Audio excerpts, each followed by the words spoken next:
We all know Meghan's arrival in Uvalde, Texas last year.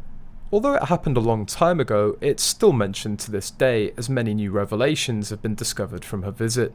The Princess of Me, Meghan Markle, made an unannounced visit to Uvalde, but a crew was called to recognise and photograph her laying flowers and proceeded to make Uvalde all about her. Sure, she didn't verbally grandstand like Beto O'Rourke, but the only reason she was in Texas was to make it about Meghan Markle and her massive ego. She was there to place her product on public display. The product is Meghan Markle. She was there to be seen. Markle has no connection to Texas, let alone Uvalde.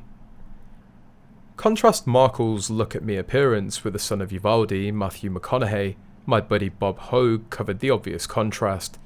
McConaughey belongs there, whereas Meghan didn't. In fact, it would have been more notable if he didn't come to help console his hometown.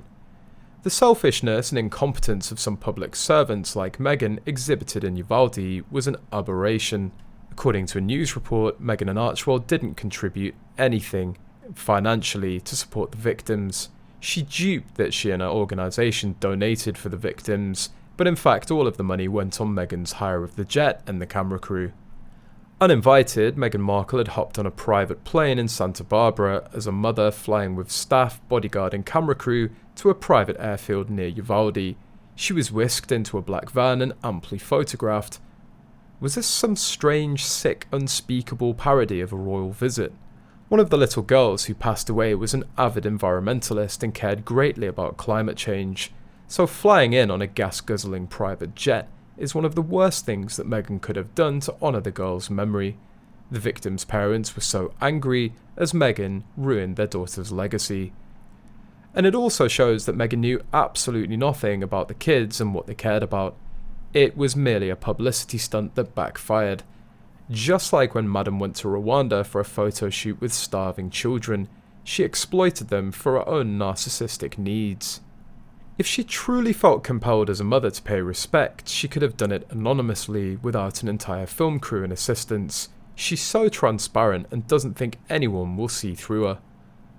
Meghan was using the death of these children to have her own Diana and Catherine moment. Meghan doesn't give a flip about these children or their families. It was a publicity stunt that should have got her cancelled right there and then. If Hollywood had any balls, they'd exile her from ever working with them again. A number of volunteers at the centre named Rankin said in fact, Meghan had expressed a desire to stay at the centre for more time, but she and a security team left when Texas gubernatorial candidate Beto O'Rourke arrived with a crew of news reporters in tow. A spokesperson for the Sussexes confirmed that Meghan had made multiple stops in Uvalde, but declined to provide details of the other locations that were visited. The Sussex spokesperson emphasised that the Duchess had travelled in a personal capacity, but having any press or media coordination.